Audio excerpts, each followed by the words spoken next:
signals that we can identify to see like kind of where we are on that continuum? Or does that take someone like a licensed psychologist like you to say, hey, I think that we're here.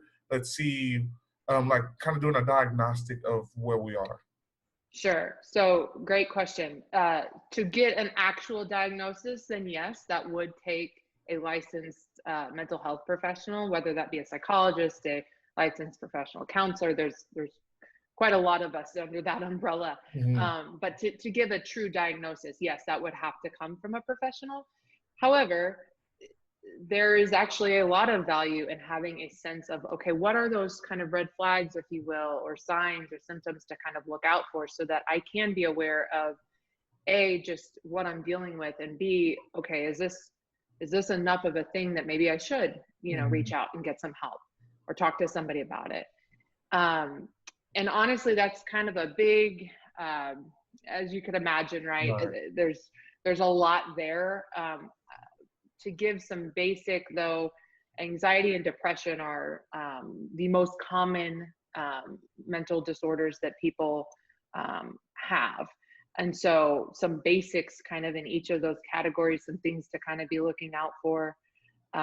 Sleep and appetite are a good thing to always kind of be cued in on, especially for mood things like a depression. So am I sleeping way, way, way more than I was before? Or conversely, am I sleeping way, way, way less? And why is that? Is it just, oh, it's finals week and I'm staying up because I have to study? Or is it, no, I'm trying to go to bed and I've, 3, 4 hours pass multiple nights, multiple weeks in a row, and I'm struggling to sleep. So sleeping and eating is something to look out for. um, Overall, just how am I feeling about myself? Again, that might be hard to gauge, but does it feel like I've had a shift in my overall self-esteem or how I feel about myself? Worthlessness. Those are, again, some kind of keys to look out for more on the depression side. The other thing that's really important, I actually should have started with this, is with either of these things, whether it be anxiety, depression, whether it be any mental disorder, mental health disorder, you want to look at the frequency and the intensity of it. And why I say that is, you and I, right, we both can have struggles with sleep sometimes, Hmm. right? That's a part of being human. That's just natural. We also can be anxious at times. We also can feel sad at times. That doesn't mean we have depression. Hmm. Um, but if those things are happening again very intensely and for a significant amount of time, in fact, for depression, that is, there's a true like cutoff. You need to see those things for more days than not for at least 2 weeks Okay. in a row, if not longer. So those are some things to kind of look for. With anxiety, just briefly, it can show up whether it be kind of cognitively, so in our thoughts, or can show up physically, or both.